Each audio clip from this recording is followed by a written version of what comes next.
মিঠা পানির অপ্রতুলতায় সবুজ হারিয়ে এখন ধূসর সাগরিকা। যদিও দৈনিক কত পানি প্রয়োজন সাগর পাড়ের এই ভেন্যুর জন্য তা নিয়েও আছে জটিলতা।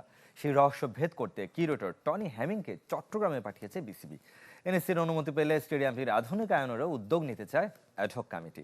চট্টগ্রাম থেকে ইকরাম হোসেনের আরও একটি রিপোর্ট, ক্যামেরায় ছিলেন মোহাম্মদ হৃদয়।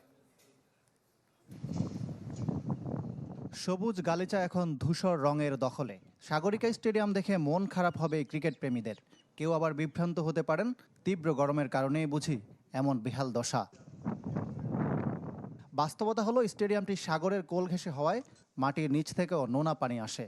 মিঠা পানির অপ্রতুলতায় তাই ঘাস থেকে সবুজ হারিয়ে যাচ্ছে।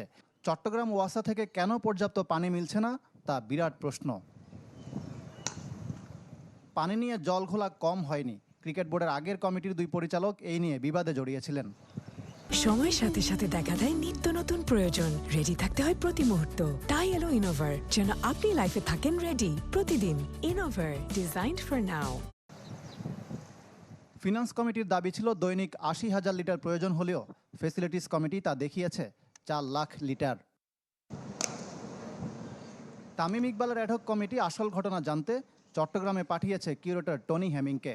মাঠ ঠিক রাখতে প্রতিদিন কী পরিমাণ পানি লাগবে তা জানাবেন হ্যামিং।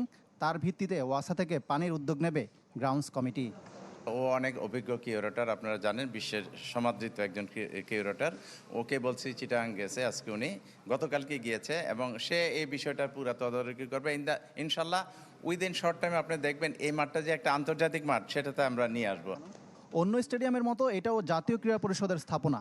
রক্ষণাবেক্ষণ ছাড়া বড় ধরনের সংস্কারের দায়িত্ব তাদের।